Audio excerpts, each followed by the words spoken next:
Hello students, कैसे हैं आप। मैं आपका Bedi sir from Bedi college of physics फिर से एक बार आ गया आपके सामने कुछ क्वेश्चंस की सीरीज लेके। हमारी कॉम्पिटिटिव सीरीज चल रही है इंपॉर्टेंट क्वेश्चंस की। तो होपफुली सबने सब्सक्राइब कर लिया होगा channel physics bye Bedi sir.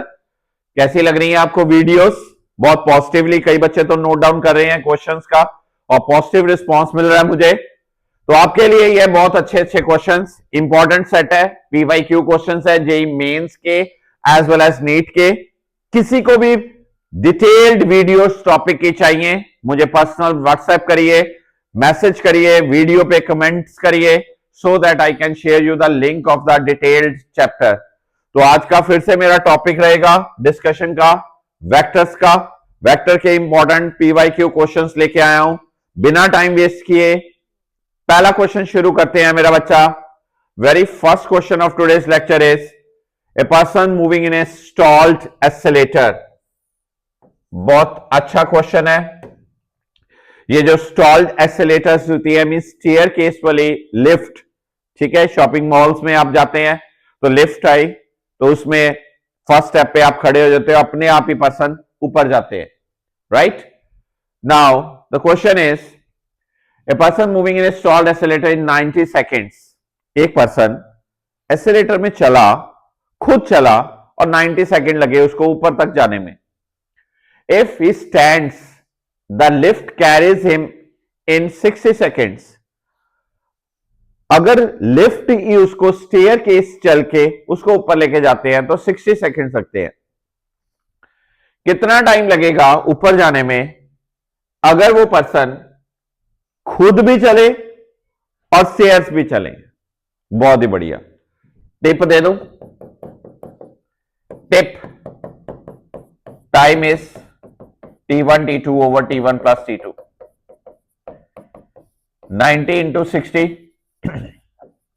Over 90 plus 60 you will get the answer. Sir ये बस इतना ही याद रखना है? सर प्रूफ तो दो, फिर याद तो रख लेंगे। T1 T2 escalator question T1 T2 over T1 plus T2, escalator question T1 T2 over T1 plus T2। Sir कैसे आएगा? टाइम, पहला टाइम होगा वेलोसिटी ऑफ मैन, दूसरा टाइम होगा वेलोसिटी ऑफ एस्केलेटर, तीसरा टाइम होगा distance L, velocity of man plus velocity of escalator. यहां से पहली इक्वेशन से वेलोसिटी ऑफ मैन लगा दो L बाय T1, यहां से वेलोसिटी ऑफ एस्केलेटर लगा दो L by T2। L 1 by T1 plus 1 by T2।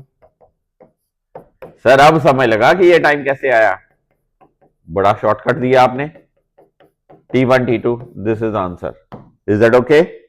With in fractions of second में आप एस्केलेटर का अगर टाइम की इक्वेशन का फॉर्मेट याद करो T1 T2 over T1 plus T2, you can memorize the content. My second question is a particle of mass m is 5 is moving with this much velocity 3 root 2 in x of y x plus 4 angular momentum about the origin. तो particle बच्चा कैसे चल रहा है? इसकी equation है y equal to x plus 4. This is a equation of maths, equation of straight line. This is से x, this is से y। पार्टिकल कैसे चल रहा है? ऐसे चल रहा है। This intercept will be 4। इस ग्राफ की स्लोप कितनी है? 1। इसका मतलब थीटा कितना होगा? 45 डिग्री। इट मींस ये जो पोर्शन है ये कितना एंगल बनाएगा? 45 डिग्री। Is that okay? स्लोप से जजमेंट। इसकी वेलोसिटी है 3 root 2। This will be what? 3 root 2 cos 45 and this will be what? 3 root 2 sin 45। Sir ये क्या किया आपने? मैंने रेजोल्यूशन ऑफ वेक्टर्स किया, रिजॉल्व किया। ये बन गई बेटा 3। अब एंगुलर मोमेंटम क्या होता है? मास, वेलोसिटी, परपेंडिकुलर डिस्टेंस। मास कितना है? 5 है। वेलोसिटी कितनी है? 3 है। परपेंडिकुलर डिस्टेंस कितना है? ओरिजिन के विद रिस्पेक्ट टू 4 है। Answer will B 60 units. This will be the answer. कौन सा question? Resolution of vectors. My next question is Two ships are 10 kilometer on a shore south to north. One farther north is streaming towards west, other is streaming towards north. The time taken to reach the position where the distance of closest approach is. Distance of closest approach क्या होता है? Perpendicular distance between the 2 points. That is called distance of closest approach. आइए solve करें. अगर मैं ऐसी चीज axis की कंसिडरेशन लगाता हूं तो मेरे पास ये सदर्न एक्सिस है, ये नदर्न एक्सिस है. यहां पर मैं ओरिजिन की कंसिडरेशन लगाऊं तो ये चीज हो गया ईस्ट और ये क्या हो गया वेस्ट. एक शिप जा रही है किधर? Towards waste. ये वाली जो शिप है, एक शिप यहां पर है और एक शिप यहां पर है. इनमें टोटल गैप है 10 किलोमीटर. एक शिप इधर जा रही है वेस्ट की तरफ, कितने से? 20 किलोमीटर पर आवर से, और दूसरी शिप इधर जा रही है 20 किलोमीटर पर आवर से. It means this will be the resultant. What will be that? आप सोचिए ये 20 है, ये 20 है, तो ये एंगल कितना होगा? 45. ये एंगल कितना होगा? 45. तो इनकी रिजल्टेंट वेलोसिटी कितनी आ जाएगी बेटा? 20√2 किलोमीटर पर आवर. 20/2. अब बहुत ध्यान से जज करिए इनका परपेंडिकुलर डिस्टेंस, ये वाला कितना होगा? ये 10 किलोमीटर है, ये एंगल 45 डिग्री है. क्या ये मैं परपेंडिकुलर डिस्टेंस निकाल सकता हूं? सर बिल्कुल इजीली निकल सकता है. कैसे निकलेगा? Perpendicular base hypotenuse, perpendicular over base और परपेंडिकुलर ओवर हाइपोटेन्यूज लगा ले हम. क्या होगा? 10 किलोमीटर इक्वल्स टू साइन 45. तो परपेंडिकुलर किसके इक्वल आ गया? 10 साइन 45. कितना आया? 10 इंटू 1/√2. इसका मतलब परपेंडिकुलर गैप कितना आया? 10/√2 किलोमीटर. आपको पूछा क्या है?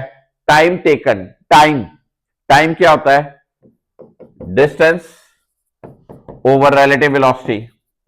डिस्टेंस कितना है? 10/√2 और वेलोसिटी कितनी है? 20√2. It is 10/√2 into 20√2. क्या बन गया? 1/4 hour. This will be the time. Okay, so next question is, आपको दिया है ए वेक्टर, आपको दूसरा वेक्टर ढूंढना है जो लिखा हो इस ए के परपेंडिकुलर. परपेंडिकुलर की कंडीशन क्या होती है? दो वेक्टर्स आपस में क्या हो?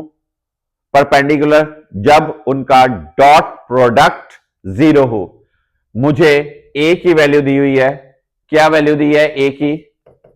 ए cos theta I cap plus A sin theta J cap.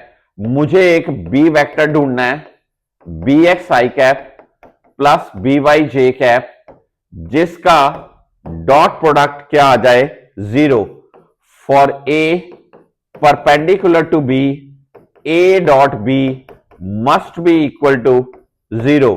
It means B X into A cos theta plus B Y into A sin theta must be equal to क्या? 0. यहां से बी एक्स और B Y coordinates पता चल जाएंगे. दूसरी option, 4 options आपके सामने हैं, 4 ऑप्शंस आपके सामने हैं. हर ऑप्शन का ए के साथ डॉट प्रोडक्ट कैलकुलेट करके देख लीजिए. जिस ऑप्शन का डॉट प्रोडक्ट 0 आता है, that will be the answer. Okay, so next question है इस सीरीज का. A body of mass 2 kg moving in the northeast direction with speed this much, force of this much x on the body for 10 seconds. The velocity of the body is.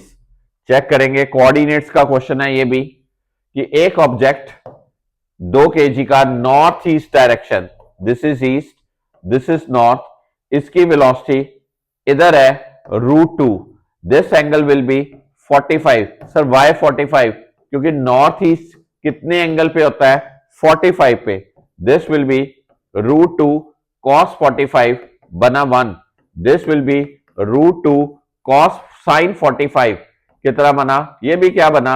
1। Okay, इसकी velocity के components आ गए 1 metre per second, 1 metre per second. Force कितनी लगी? 0.2 Newton. किधर लगी? West side की तरफ। कितने टाइम के लिए लगी? 10 सेकेंड्स के लिए। इसका मतलब v equal to u plus A T, v0, acceleration will be f by m। Force कितनी लगी है? 0.2, मास कितना है? 5, टाइम कितना है? 10। फोर्स मास कितना है? 2 सेकेंड्स। तो ये कितना आया? ये कितना आया? 1 मीटर पर सेकेंड। इसका मतलब इसकी वेलोसिटी किधर आई? वेस्ट की तरफ, 1 मीटर पर सेकेंड। इसका मतलब because of force it's velocity is 1 metre per second towards west. अब यहां पर सोचिए 1 metre per second east, 1 metre per second west. इसका मतलब ये अपोजिंग फोर्स हुई। इस वेलोसिटी ने इस वेलोसिटी को नलिफाई करना है। बचना क्या है आपके पास? 1 मीटर पर सेकेंड। किधर? North. The answer will be 1 metre per second towards north. This will be the final answer. तो क्या था कि अगर बॉडी की वेलोसिटी मेंशन है, उसके मैंने पहले दो कंपोनेंट्स बनाए, X component, Y component. Force ऐसे लगी कि उस फोर्स की डायरेक्शन वेस्टर्न है, वेस्ट की तरफ। जो वेलोसिटी ईस्ट की तरफ है, उस वेलोसिटी को कैंसल करने वाली फोर्स लगी वेस्ट की तरफ। उस फोर्स के कारण जो वेलोसिटी बॉडी ने अटेन की, वो किधर अटेन की? वेस्ट। ये 1 मीटर पर सेकेंड ईस्ट, ये 1 मीटर पर सेकेंड वेस्ट। ये तो कैंसिल हो गए। बचा क्या? 1 मीटर पर सेकेंड। किस साइड? North side. ओके, ये थे आज के अभी 5 क्वेश्चंस। सो होपफुली आप इन क्वेश्चंस को नोट डाउन करेंगे, अच्छे नोट्स बनाएंगे, पढ़ते जाइए, आगे बढ़ते जाइए। God bless you all.